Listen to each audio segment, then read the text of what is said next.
매매가에서 전세가를 뺀 그 금액만 가지고 살 수 있다라고 생각을 하셨는데 후순위 대출을 활용하다 보니까 본인이 생각한 매매가보다 6억에서 7억이나 높은 가격대의 매물을 선택할 수 있는 분도 계셨죠.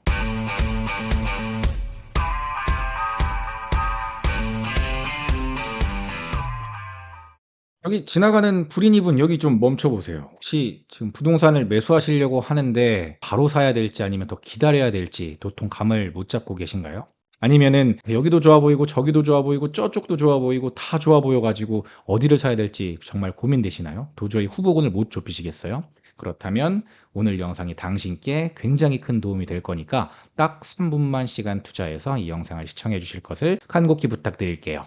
지금 저희 시크릿 브라더 단톡방에는 3,000명 넘는 분이 계신데요. 제가 얼마 전부터 시크릿 큐레이팅이라는 서비스를 시작을 했습니다. 1대1 상담을 통해서 맞춤형 단지들, 지역들을 큐레이팅을 해드리는 상담 서비스인데 큐레이팅을 진행하면서 제가 느낀 점들을 3가지 정도로 정리를 해봤습니다. 만약 이 영상을 보고 계신 당신께서 불인이라면 아마 같은 고민을 하고 계실 거기 때문에 이번 영상이 큰 도움이 되실 겁니다.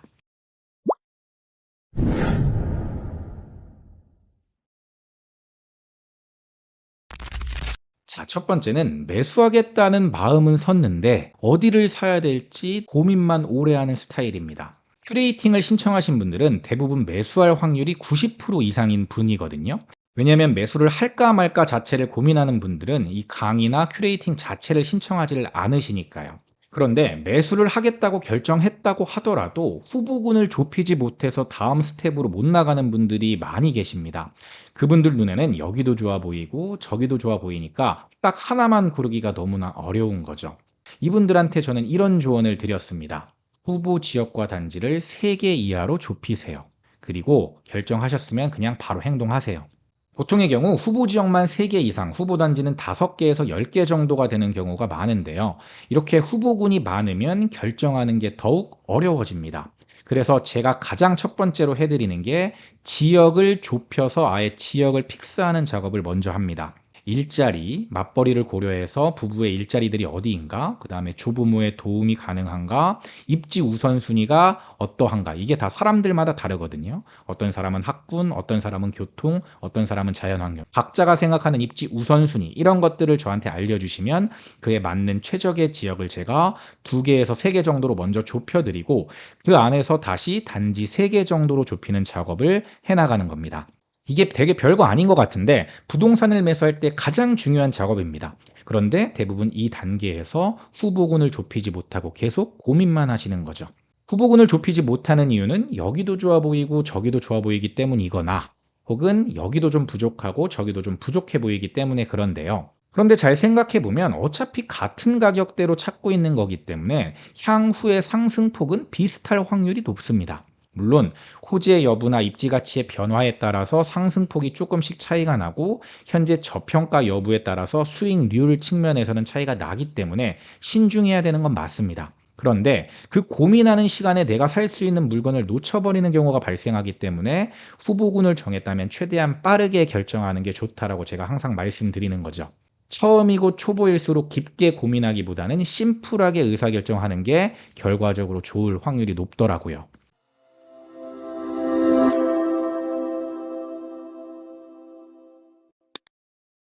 두 번째는 내가 매수할 수 있는 최대치는 내 생각보다 높을 수 있는데 그 최대치를 되게 낮게 잡는 경우가 많았다라는 겁니다. 이번에 제가 후순위 대출을 활용해서 갭 투자하는 방식으로 솔루션을 드린 몇몇 분이 있었는데요. 이분들은 단순히 현재 투자금이죠. 매매가에서 전세가를 뺀 그 금액만 가지고 살 수 있다라고 생각을 하셨는데 후순위 대출을 활용하다 보니까 본인이 생각한 매매가보다 6억에서 7억이나 높은 가격대의 매물을 선택할 수 있는 분도 계셨죠. 물론 이 경우는 소득이 굉장히 높고 생애 최초를 활용할 수 있는 사례이긴 했습니다. 모든 투자에는 리스크가 있기 때문에 투자금이 커지면 커질수록 리스크가 커지는 건 맞습니다. 그런데 리스크가 커질수록 수익이 커지는 것도 팩트죠. 서울 부동산에서 3분위, 이 3분위에서 8사 기준 평균가가 되는 정도의 아파트라면 10년 후 가격이 지금보다 낮을 확률은 극히 낮다라고 봅니다. 단기적으로는 하락할 수 있지만 버틸 수만 있다면 최대한 무리해서 내가 살 수 있는 가장 좋은 것을 사는 사람이 나중에 웃을 확률이 높은 거죠.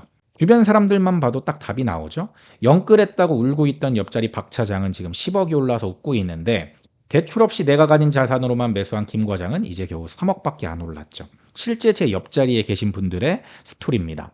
영끌을 부추기거나 강요하는 것은 절대 아니지만 기본적으로 내가 살 수 있는 가장 좋은 것을 산다. 이 마음으로 내 최대치의 견적을 내보는 게 굉장히 중요한데요. 부동산도 자동차랑 비슷해서 5천만 더 주면 1억만 더 주면 아파트의 아예 급지 자체가 달라져 버립니다. 그래서 1억 더 대출받아서 무리라고 생각했던 그 집이 2억에서 3억 더 올라 버리면서 효자로 바뀌는 경우도 많은 거죠. 후보분들께서는 이걸 반드시 명심하시고 내가 살 수 있는 금액이 정말 이게 최대치가 맞나? 더 좋은 집을 살 수 있는 방법은 없나? 이런 것들을 고민하시다 보면 생각지도 못한 좋은 답이 나올 수가 있으니까 끊임없이 질문하시고 찾아보셨으면 좋겠습니다. 왜냐하면 그 순간의 선택이 몇 억을 좌우하니까요. 만약에 혼자 할 자신이 없다 그러면 시크릿 큐레이팅 같은 것들을 신청해서 전문가의 도움을 받아보는 것도 도움이 되겠죠. 자, 마지막 세 번째는 결국에 투자는 본인 몫이라는 겁니다. 부동산 전문가의 의견은 참고만 할 뿐 결국은 본인이 결정하는 거죠.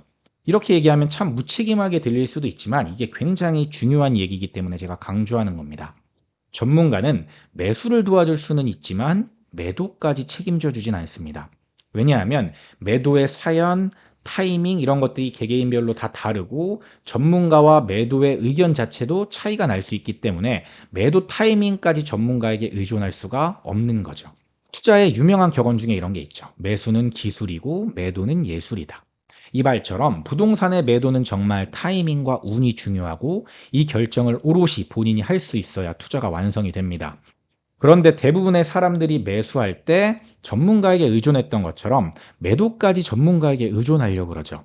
심지어 전문가가 아닌 주변 사람들의 말만 듣고 매도하는 경우도 비일비재합니다.